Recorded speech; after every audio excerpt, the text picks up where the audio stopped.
നമസ്കാരം. മലയാളി വാർത്തയിലേക്ക് സ്വാഗതം. കണ്ണൂർ പൊയ്തുംകടവിൽ 20 വയസ്സുകാരി ഫാത്തിമത്തുൽ റിസിയയുടെ ആത്മഹത്യയിൽ ഭർത്താവിനും ഭർത്തൃ വീട്ടുകാർക്കുമെതിരെ ഗുരുതര ആരോപണവുമായി കുടുംബം. വിവാഹം കഴിഞ്ഞ 8 മാസം തികയും മുൻപ് യുവതി ജീവനൊടുക്കിയത് ഭർത്താവ് മുണ്ടേരിമൊട്ട മായൻമുക്ക് സ്വദേശി ആസിഫിന്റെ കടുത്ത പീഡനവും ലഹരി ഉപയോഗവും കാരണമാണെന്നാണ് കുടുംബത്തിന്റെ പരാതി. ജൂൺ 28-ന് രാത്രിയിലാണ് പൊയ്തുംകടവിലെ സ്വന്തം വീട്ടിലെ കിടപ്പുമുറിയിൽ റിസിയയെ തൂങ്ങി മരിച്ച നിലയിൽ കണ്ടെത്തിയത്. കുളിക്കാൻ പോയ റിസ ഏറെ നേരമായിട്ടും താഴത്തെ നിലയിലേക്ക് വരുന്നത് കാണാതെ അന്വേഷിച്ചു ചെന്ന കുടുംബമാണ് മുറിയിൽ തൂങ്ങി മരിച്ച നിലയിൽ കണ്ടെത്തിയത്. മരണത്തിന് പിന്നാലെ ദുബായിൽ ജോലി ചെയ്യുന്ന ഭർത്താവ് ആസിഫ് വിദേശത്തേക്ക് കടന്നുകളയുകയായിരുന്നു. റിസയുടെ കുടുംബം നൽകിയ പരാതിയുടെ അടിസ്ഥാനത്തിൽ വളപട്ടണം പോലീസ് ആത്മഹത്യാ പ്രേരണ കുറ്റത്തിന് കേസെടുക്കുകയും ആസിഫിനായി ലുക്കൌട്ട് നോട്ടീസ് പുറത്തിറക്കുകയും ചെയ്തു. ഇയാളെ നാട്ടിലെത്തിക്കാനുള്ള ശ്രമങ്ങൾ പോലീസ് നടത്തിവരികയാണ്. 8 മാസം മുൻപ് ജനുവരി 8-നായിരുന്നു റിസയുടെയും ആസിഫിന്റെയും വിവാഹം. എന്നാൽ വിവാഹത്തിന്റെ ആദ്യ ദിവസങ്ങൾ മുതൽക്കേ ഇരുവരും തമ്മിൽ പ്രശ്നങ്ങൾ ഉണ്ടായിരുന്നു.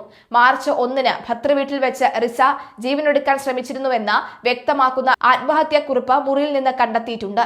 ഇതിൽ ഭർത്താവിനെതിരെ ഗുരുതരമായ ആരോപണങ്ങളാണ് റിസ ഉന്നയിച്ചിട്ടുള്ളത്. താൻ നേരിട്ട ശാരീരിക മാനസിക പീഡനങ്ങളെ കുറിച്ച് റിസ കൂട്ടുകാരിക്ക് അയച്ച വാട്സ്ആപ്പ് സന്ദേശം ശബ്ദരേഖകളും പുറത്തു വന്നിട്ടുണ്ട്. തന്റെ മരണത്തിന് കാരണം ആസിഫയാണെന്നും താൻ ഇല്ലാതായിട്ട് അവർ സുഖിച്ച് ജീവിക്കരുതെന്നും റിസ സന്ദേശങ്ങളിൽ പറയുന്നു. അലമാരയിൽ സൂക്ഷിച്ച കല്യാണ വസ്ത്രത്തിന് പുറകിൽ 2 പേപ്പർ വെച്ചിട്ടുണ്ടെന്നും താൻ മരിച്ചാൽ അതെടുത്ത് ഉപ്പയ്ക്ക് നൽകണമെന്നും കൂട്ടുകാരിയോട് അഭ്യർത്ഥിക്കുന്നുണ്ട്. താൻ നേരിട്ട് പറഞ്ഞാൽ താൻ തന്നെ കുറ്റക്കാരിയാകുമെന്നും എന്നാൽ അവൻ ചെയ്യുന്നതിനെ ചോദ്യം ചെയ്യുമ്പോൾ ചീത്ത വിളിക്കുകയാണെന്നും റിസ പറയുകയാണ്. ഭർത്താവിന് വേറെ സ്ത്രീകളുമായി ബന്ധമുണ്ടെന്നും കള്ളും കഞ്ചാവും MDMAയും ബാത്റൂമിൽ കയറി ഉപയോഗിക്കാറുണ്ടെന്നും സന്ദേശങ്ങളിൽ വെളിപ്പെടുത്തുന്നുണ്ട്. സ്നേഹിച്ചിട്ടും കുറ്റം മാത്രമാണ് പറയുന്നത്. മരിക്കാൻ പേടിയുണ്ടെങ്കിലും ഇതിലും ഭേദം മരിക്കുന്നതാണെന്ന് സന്ദേശത്തിൽ വ്യക്തമാക്കുന്നു.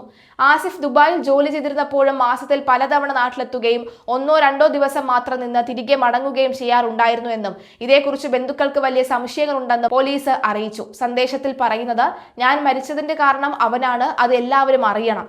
എന്നെ ഇല്ലാതാക്കിയിട്ട് അവൻ സുഖിച്ച് ജീവിക്കണ്ട. എന്റെ കല്യാണ വസ്ത്രം സൂക്ഷിച്ചതിന്റെ പുറകിൽ 2 പേപ്പറുണ്ട്. ഞാൻ മരിച്ചാൽ അത് എടുത്ത് എന്റെ ഉപ്പയ്ക്ക് കൊടുക്കണം. എനിക്കിങ്ങനെ നിൽക്കാൻ കഴിയുന്നില്ല. അവൻ ചെയ്താലും എനിക്കാണ് പ്രശ്നം.